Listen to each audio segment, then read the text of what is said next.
Hey, do you got a minute? Fantastic. This is Rob Beertemple from the Gaylord Opryland Hotel in Nashville on the final day of baseball's winter meetings.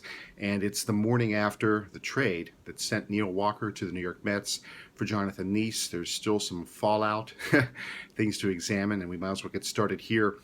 A question I get a lot, and we've gotten a lot, and probably will continue to get a lot, is why did this trade happen in the first place? And when you boil it down, it is simple business economics.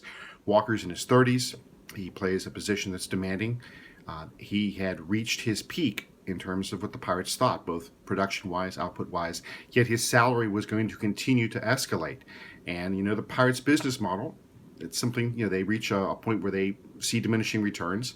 They flip the player, they get return, they fill a need, they move on. That's exactly what the Pirates did. They made a pretty good trade in terms of the old baseball trade standard of getting a player to fill need for a player that will fill a need for another club. There's been a lot made that why didn't Walker just take the contract extension that the Pirates offered in the first place? Neil Huntington last night was asked if there were ever contract talks, and he said, without getting into detail, yes, and not too long ago.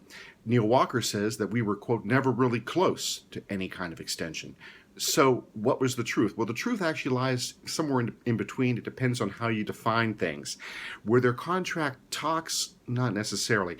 Before his last arbitration hearing, the Pirates and Walker did talk briefly, and the Pirates gave him a 3-year deal that would have bought out the first year of his arbitration, of his free agency, and that's it. The values were $8, $9, and $10 million. Walker got $8 million this year, but the 9 and the 10 you could see as being below market value. And it also buys out the first year of free agency for a guy who was in his 30s. That's really the start of Walker's last big paycheck. He wasn't willing to do that deal. The Pirates were not willing to negotiate further. So were there talks? Maybe. Was there negotiation? Probably not. That's why things went the way they did, and that's why things, in part, ended up the way they did last night in Nashville. From, again, Nashville, Tennessee, and I'll be back in Pittsburgh, hopefully in a few hours. This is Rob Beertemple from the Trib Total Media.